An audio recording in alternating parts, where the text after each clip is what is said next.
back to the Black and Gold Standard Podcast. And today we're going to talk about the disappointing loss Pittsburgh Steelers had yesterday versus the Chicago Bears. Steelers lost 31-28. Very disappointing. Um, so we're just going to go over just talk about the game a little bit, then also give the grades that I thought the guys deserved and earned.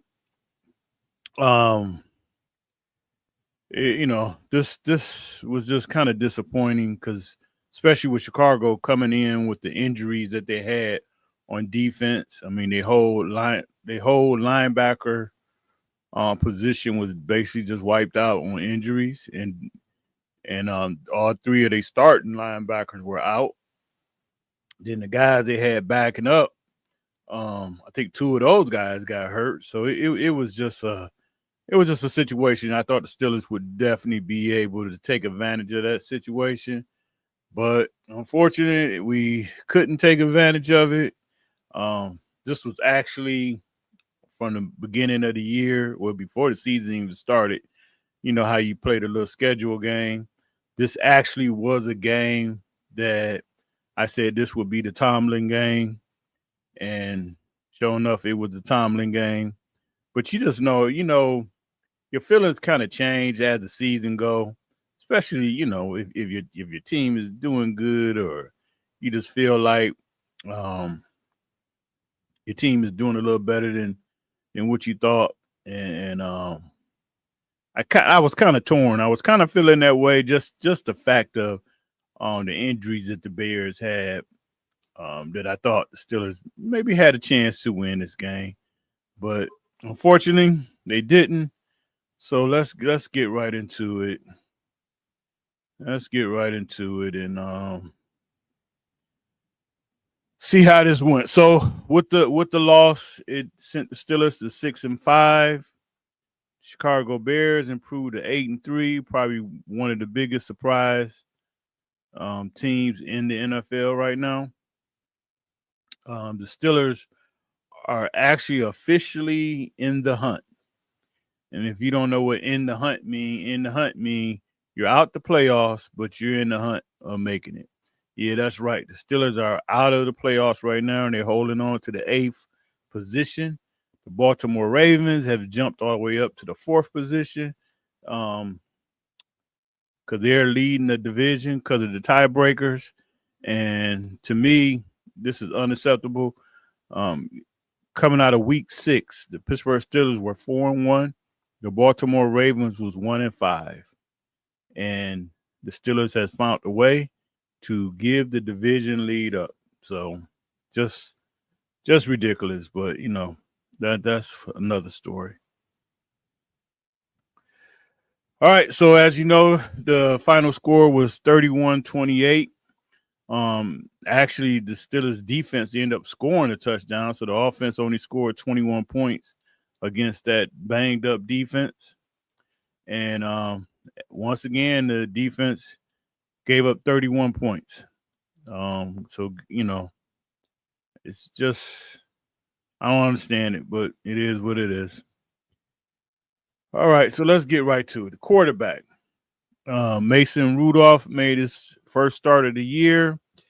A lot of people were really saying, they want to see Mason, and Rodgers is this, and Rodgers is not playing well, and Rodgers is changing the plays, and Rodgers is missing open receivers and not throwing the ball, this and that. So we got Mason Rudolph. And I don't have nothing really bad to say about Mason because he is what he is. I mean, unfortunately, you got a lot of fans that kind of maybe make him a little more than what he is, but he's a career backup player. He's a guy that most of the time he can at least get you through a game. He can get you, or as Mike Tomlin say, he can get you out of the stadium, and he should be good for maybe two or three starts, and that's about it. And then after that, he is really gonna fall apart for him. But With that said, I thought Mason. I really have more. I really have more a problem with the scheme and the game plan. I think Mason executed the game plan as ordered. You know, a lot of dump passes and not really taking chances, and I think that was really part of that's what he was told to do. And we'll take some shots here and there, and all the shots they took. Hey, any deep balls, we're gonna throw them straight down the sideline. Darn it! And actually, he ended up throwing one of them out of bounds. So with that said, he went 24 of 31 for 171 yards, 77.4 completion percentage, one touchdown, one interception, and a QBR of 57.3. The one interception, the guy, like I always said, the other team are, they're allowed to make plays, and he went up and made a play. A 50-50 ball. He kind of threw it short, so DK really didn't have a shot at it. But the guy made a good. He basically caught it with one hand and got his feet down. So I think for what Mason was asked to do, again, my issue is with the play calling and just the scheme and the game plan. So I'm judging these guys off of what I feel like they were asked to do and did they execute it. And I think for the most part, he was asked to dump the ball off short passes. That's what he did. And I gave him a C minus. I gave him a C minus because, like I say, he's a backup quarterback, so you can't have that high expectation for him. But that's what I gave him. The running backs, again, I just felt like it was a situation where, to me, especially with Chicago being in the situation that they were with the injuries, man, I would have ran that ball 60 times a game if I could. But Arthur Smith didn't see it that way. He didn't see it that way, and we kind of left him off. Them guys. I feel like the Steelers let him off the hook. I mean, in my opinion. But anyway, with the running backs,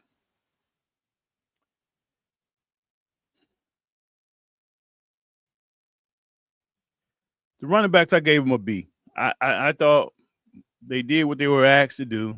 Kenny Gainwell had 10 carries for 92 yards, a 9.2 average, 55-yard was his longest run.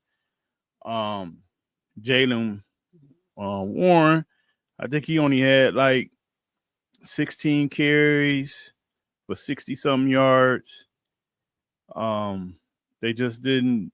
To me, we didn't run the ball enough. But again, I think for what the running backs were asked to do, what they were asked to do, I gave them a B. I felt like they did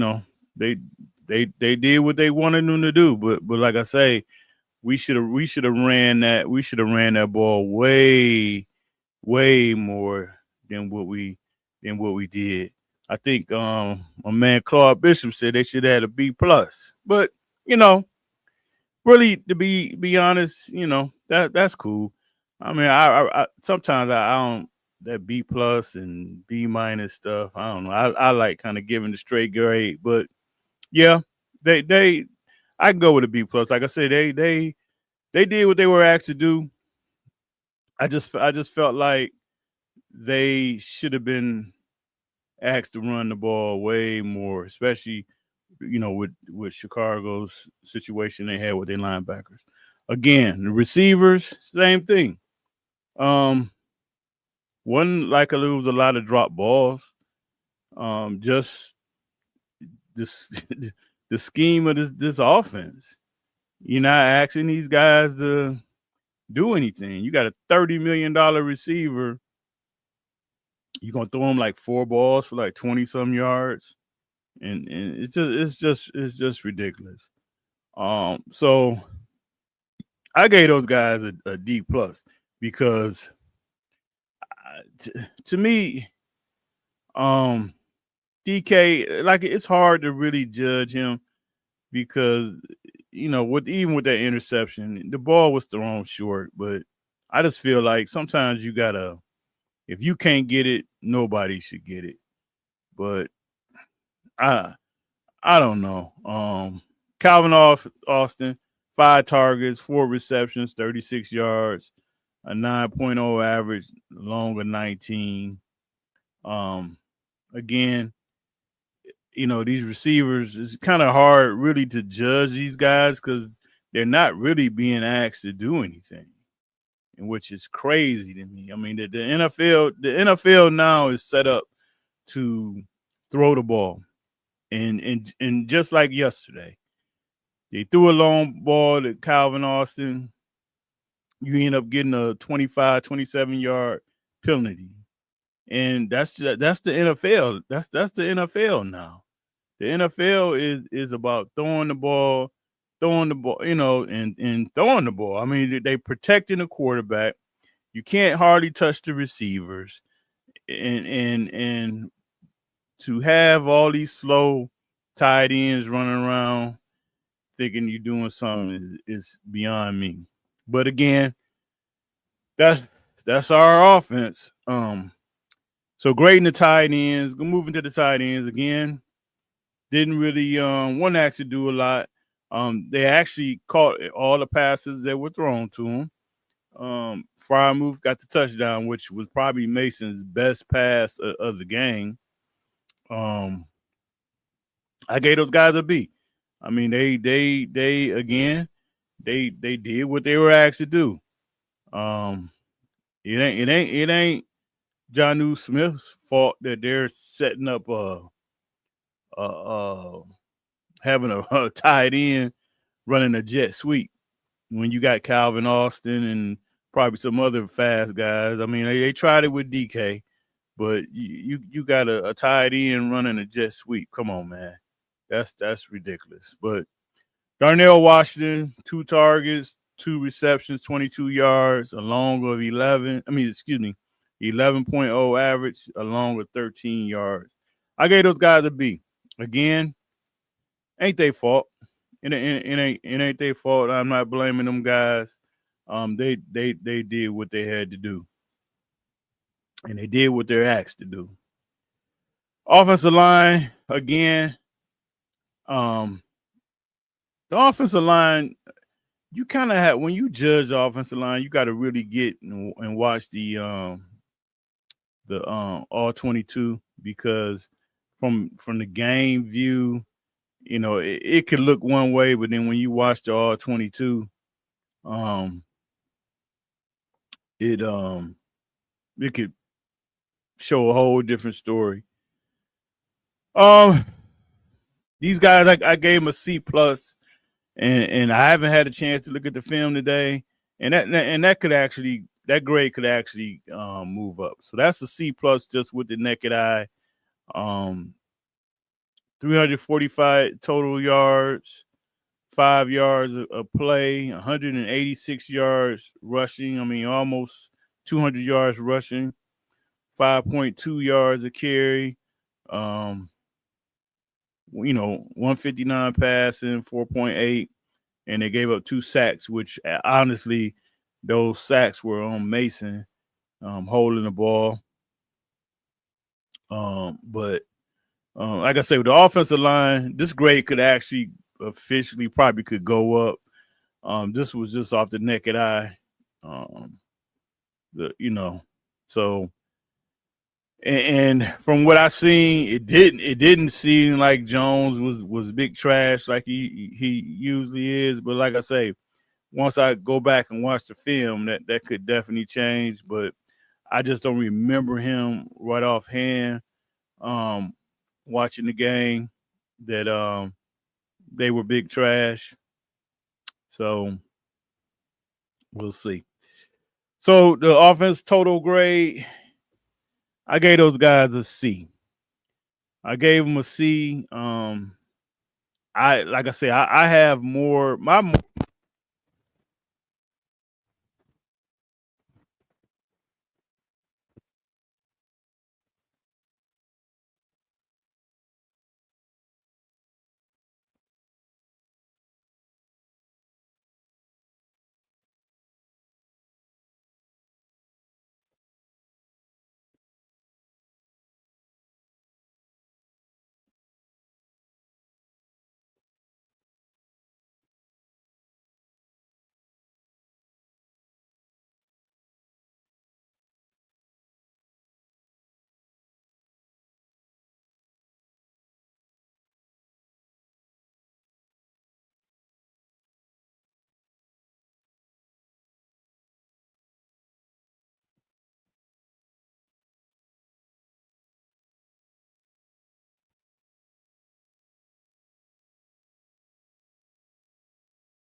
So with that said, we'll just move right on to the defensive tackles. The defensive tackles, um, it was just a situation with them. They they pretty much stopped the run. They stopped the run. Um, Cam Hayward really didn't do too much. I mean, none of those guys really did anything, but they did kind of stop the um the Bears run. When they was goal line, for some reason Harmon went in there. Um, Bennett, they put him in bad situations where in a position where he really can't play. He's too light, so he ended up getting blown off the line. So I thought for the most part, just the scheme again. I just think the coaches. I mean, I don't know what these coaches were thinking. So as far as the players. I mean, they were okay. They wasn't really terrible, but um, I just felt like this whole defensive scheme was out of whack. But I gave the defensive lines a C. Linebackers again, ain't really much these guys could do when your defensive line is kind of getting pushed around. Again, they were kind of good on the run. I thought as far as the receiving, um, they were hurting a little bit because they gave up the one touchdown to the tight end. I thought Moore was hitting some. Well, Chicago made the adjustment and they were kind of hitting them right behind the offensive. I mean, right behind the linebackers, but right in front of the safeties. But I gave those guys a C minus. Again, I thought the coverage was kind of lackluster, but again, I just don't understand this defensive scheme whatsoever. The corners, um, I thought we gave up way too much, but again, they're playing that cover three. They're playing off 7 yards, so you giving the guy a free release. Come on, you can give a high school kid a free release, and a high school quarterback is gonna make that throw. So I don't know what you think you're gonna do in the NFL.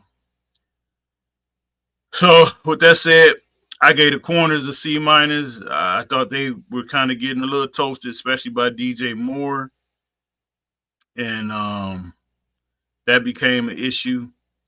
Porter led the way with three um, tackles before he bowed out the game hurt. And the safeties. Again, they just they basically played that single safety high, where for the last 2 weeks they've been playing the two safety high, and it's been working for them. Um, and then they was doing a lot of different stuff and putting a robber in the middle of the field, and it was working for them. Then they kind of went away from it, which I don't really get. But I thought the safeties I gave those guys a C. So to me, defensively, the Steelers were just okay. They were just okay. I'm not going to sit here and say they were god awful, but they were they were just okay. Like I say, my biggest complaint is the um the coaching. So with that said, I gave the defense overall a C. I gave them overall a C. Now we're about to get into where I think the main problem of this game lies. Um, Special teams. Boz didn't get any field goal opportunities. I think he went 4 for 4 on his extra points. Williams probably had the worst game that I've seen so far as a Pittsburgh Steelers, at least. 3 punts, 106 yards, a 35.3 average. The best punt that he had, The Steelers had great coverage on it, got called back for a penalty. Then the next punt that he had, after the penalty, he shanked it.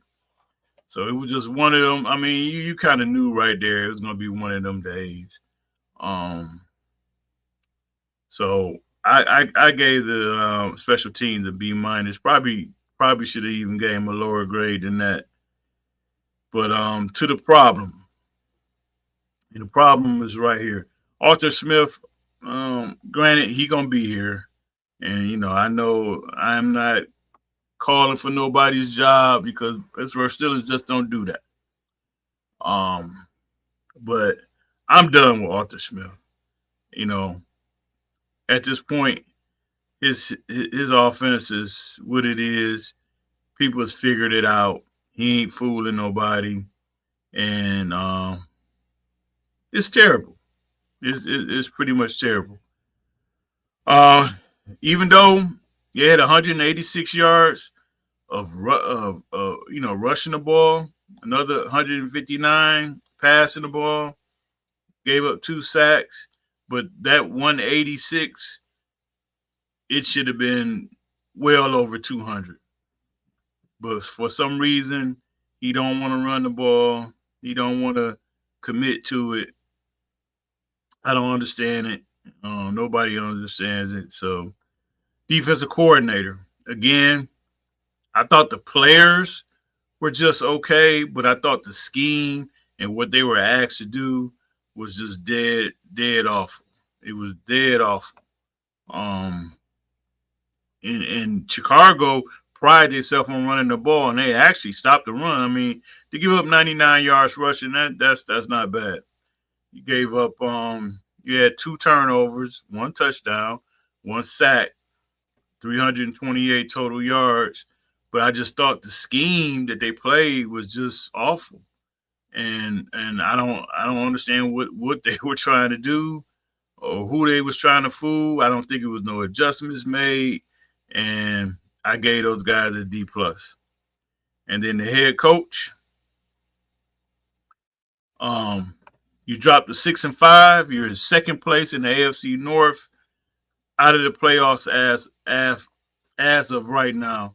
And I'm giving Mike Tomlin an F because this is turning into a total disaster. This is turning into a total disaster.